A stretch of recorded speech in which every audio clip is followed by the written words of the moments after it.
Hello, Steve White, Trick Boy 89 for Steve Arts 89. Well, I just watched Star Trek Prodigy Season 1, Episode 13, All the World's a Stage. It was interesting. I had seen some pictures and I was interested in this episode because it seemed to be making some sort of homage to the original series. And I saw an accurate original series shuttle and original series bridge, which made me very curious because, as you all know, the current New Trek shows don't use the original series designs, and well, the live action shows don't. The animated shows have been. For some reason, they're able to use those and are appear to be part of the same universe, whereas the other ones have their own universe with their own designs and their own look and everything. So I was curious to see that, kind of like where they showed Spock and that in last season, but that was a holodeck, so I wasn't sure how this was going to work. Was it a holodeck? I can't remember what it was, but basically they beam down. There's a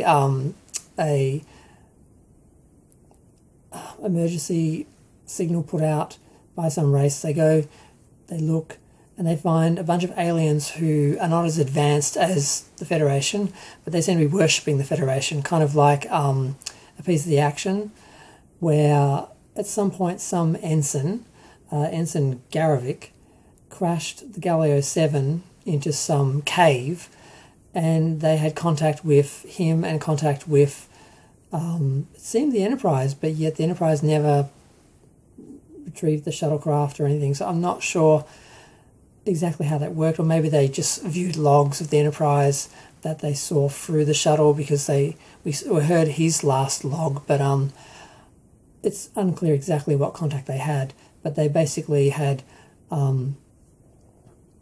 changed their whole society to emulate the Federation. And the shuttle was leaking antimatter or something, and it was causing illness, and it made Dal and some of the people sick. They managed to cure that, and they managed to drop the shuttle into some sort of body of water that it was polluting, but they of course were saved by Janeway and everyone on the ship, and they actually beamed up a couple of the people to actually fly the ship. And how they did that was they put in holodeck sections of the original Enterprise which they somehow knew how to fly. So they had access to the technical manuals from the shuttle, I'm not sure. But they basically fly the ship in and they rescue the guys from the shuttle. And I don't know, they managed to validate these people as members of the Federation without being members of the Federation. And they have this whole culture where they put on these plays where they tell stories of the Great Federation, and they have like a high school play version of the Enterprise Bridge and stuff like that, and they leave them to sort of continue sort of idolizing the Federation while sort of helping them. I don't know, it's sort of strange, but I mean, it was nice to see an original series shuttle, even though it was trashed. It was nice to see sections of the bridge that were accurately recreated from the original series to show that these designs do hold up.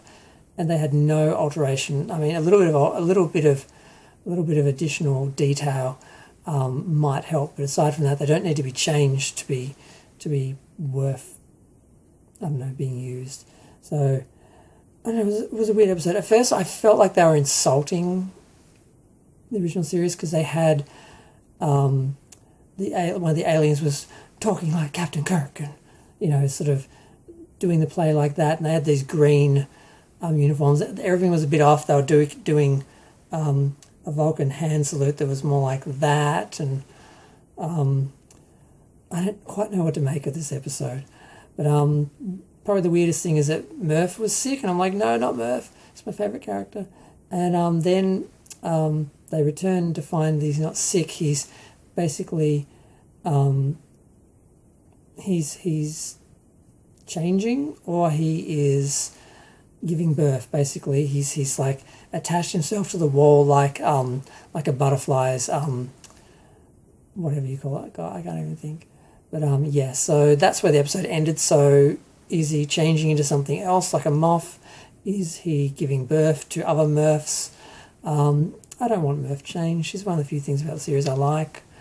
But yeah, not much happened on the Janeway side of things. She basically has decided that they're on a manhunt now, and they think that the kids who are running the Protostar are actually causing the damage to causing trouble and cause the damage to the space station and so forth. So we got that at the start of the episode. The rest was them dealing with these aliens on the planet, and they basically just flew off to leave them with their legend and their hero worship, and that's where the episode ended.